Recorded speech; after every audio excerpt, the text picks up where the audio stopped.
Welcome to Spotlight. I'm Liz Waid. And I'm Nick Page. Spotlight uses a special English method of broadcasting.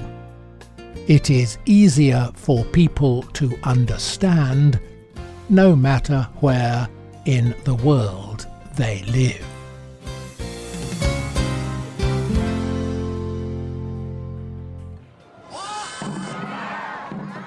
Time seems to slow down during the race. There is a lot of noise from the other teams. Every team has a drummer on the front of the boat. As she hits the drum, we push through the water in time with the drum beat. Many teams use whistles as a signal to speed up or slow down. And there is a lot of shouting. These are the words of Jacob Hamstra. He lives in Hong Kong, where he races dragon boats. In this sport, teams on special boats race through the water. Today's spotlight is on the sport of dragon boat racing. Hamstra told Spotlight more about his favorite sport. Everyone in the boat is excited and a little worried while waiting at the starting line. The team has trained for many hours every week. But the dragon boat races are usually only 500 meters long. This takes a good team about 2 minutes. Dragons are creatures that look like large snakes, with legs and wings. A dragon boat is long and narrow. One end is shaped like the head of a dragon. The other end is shaped like a dragon's long tail. In stories, dragons can fly and even breathe fire. Dragon boats seem to fly as they move very quickly and smoothly over the surface of the water. Each dragon boat usually has 20 people in it. They sit in pairs, so the boat has 10 lines of 2 people each. Each person uses a paddle. She holds the top of the paddle. She reaches forward and pulls the water back with the paddle's wide end. This moves the boat forward. When many people move this way at the same time, the boat goes very fast. Working together like this is the most difficult part of dragon boat racing. Each person must paddle at exactly the same time. To help them do this, each boat also has a drummer. The drummer beats the drum to signal when to paddle. Each person must quickly paddle over and over again. Some teams move their paddles up to 100 times in only 1 minute. Jacob Hamstra tells Spotlight how this feels. By the end of the race, everyone is too tired to talk for a few minutes. Sometimes we lose feeling in our legs or arms, because they are so tired. Or our legs get so tired that we cannot move them for a while. But there is a moment of pure joy after you cross the finish line. That feeling makes it worth all the work. Hong Kong, where Hamstra lives, is a major world center for dragon boat racing. Dragon boat racing began in southern China many years ago. No one knows exactly how this tradition began, but many people say it started with an ancient Chinese poet named Chu Yuan. Rena Dam tells the story of this famous man. Chu Yuan lived about 2,000 years ago. During this time, there was war in the country of China. China was broken into states, and these states fought each other for power. Chu Yuan was a minister in the government, but he and the king of his state did not agree. The king became angry with Chu Yuan and sent him away. Chu Yuan went to the countryside. There he collected traditional stories. He wrote poems about his love for his country. He became one of the most famous poets in China.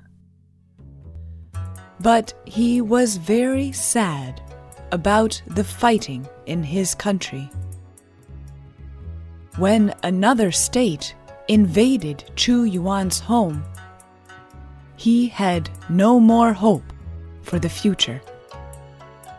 Chu Yuan jumped into the river with a large stone. He killed himself by drowning. Many people loved Chu Yuan and his poems. They wanted to save him from drowning. When they heard he was in the river, they ran quickly to their boats. They paddled them quickly up and down the river, looking for Chu Yuan. They hit drums to make a loud noise. They used the boat paddles to hit the water. They wanted to frighten away the fish, so that the fish would not eat Chu Yuan's body.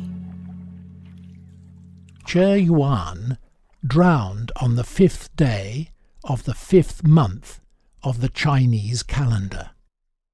People in China celebrate a public holiday on this summer day. It is also called the Duanwu Festival. People celebrate with special food. They eat soft rice tied up with leaves into a triangle shape. People also remember Chu Yuan with dragon boat races on this day.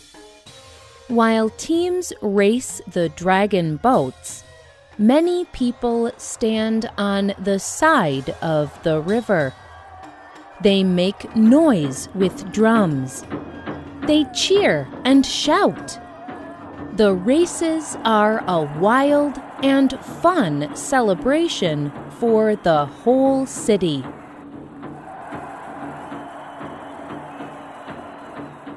Many other Asian countries also have traditional boat races like this one. Thailand, Korea, Vietnam, Japan, and parts of India have similar cultural sports. The sport of dragon boat racing is also spreading to other countries around the world. There are races in many North and South American cities, as well as Asia, Australia, and many places in Europe. One of the world's largest dragon boat races outside of China is in Vancouver, Canada. 1 in every 5 people in Vancouver is Chinese.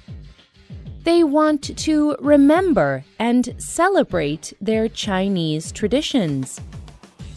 Dragon boat racing is a fun way to do this. Thousands of people of all cultures celebrate the dragon boat races in Vancouver every year.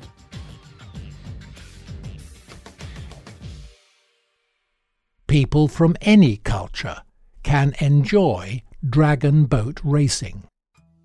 Jacob Hamstra explains why dragon boat racing is so appealing to so many people.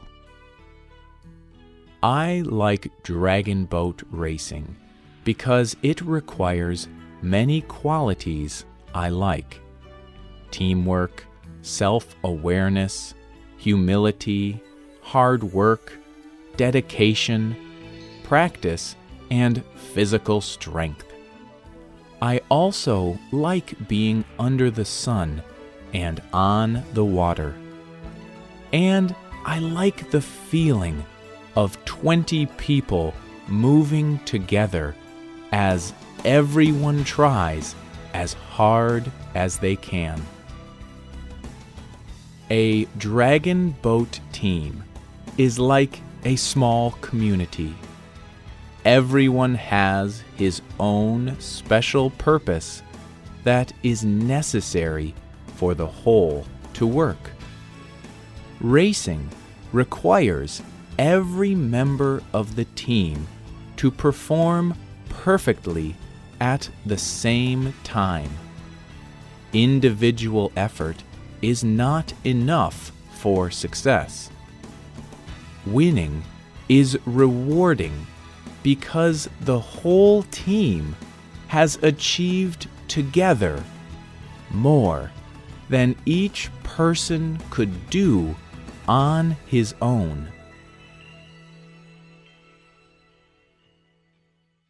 The writer and producer of this program was Rena Dam. The voices you heard were from the United States and the United Kingdom. All quotes were adapted for this program and voiced by Spotlight. You can listen to this program again and read it on the internet at www.radioenglish.net. This program is called Racing Dragon Boats.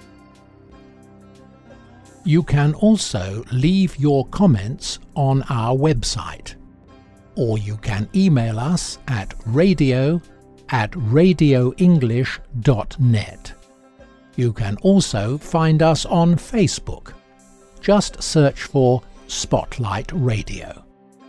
We hope you can join us again for the next Spotlight program. Goodbye.